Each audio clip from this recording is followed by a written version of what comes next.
They are the men and women on the front lines of fighting for our freedom. Tonight, a special look at the past, present, and future of our military. Good evening and thank you for watching ABC 6 News. I'm James Wilcox. And I'm Laura Lee. For many, the honor of serving our country is part of a family tradition. ABC 6 News reporter Ben Henry spoke with those who served and those prepared to serve, finding out why they do it and what they believe is the future of our military.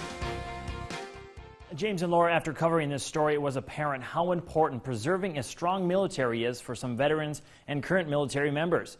Family and tradition were also important aspects, and how future generations feel about serving our country. Rochester's Soldiers Field Memorial offers a glimpse into the past. Anybody that signs that document knows that today, that if they go to war, they could die for their country. By telling it that, that's just a small part of it. Scott Metcalf is talking about what many take to heart, the honor to serve and protect the United States of America. But the camaraderie that you get, the pride, the honor, coming back, I guess I'm in a whole different world.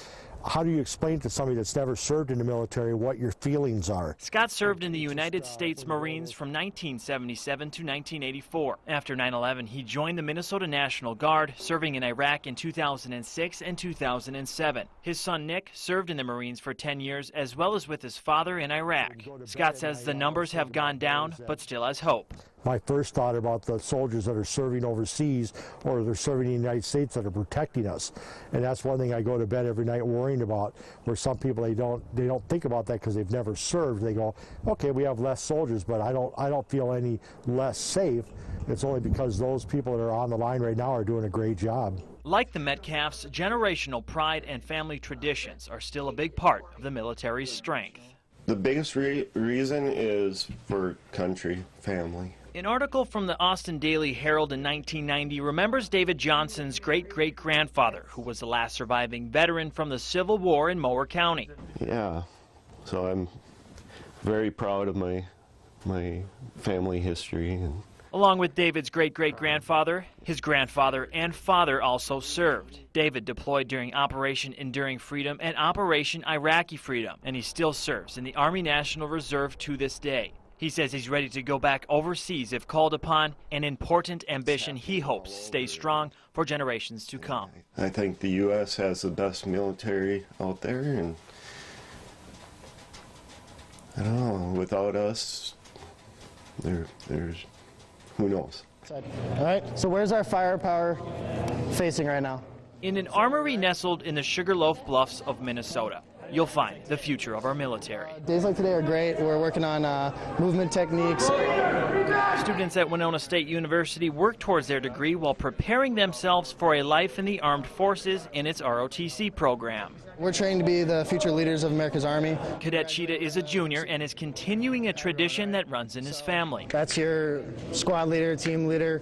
That's him and his mother, the pitcher, taken nearly 30 years apart. It's really important. I'm the only one in my generation, so out of my cousins, my siblings, I'm the only one in the military at the moment. My mom was in the Army. She was in Desert Storm. I love it. Best decision ever.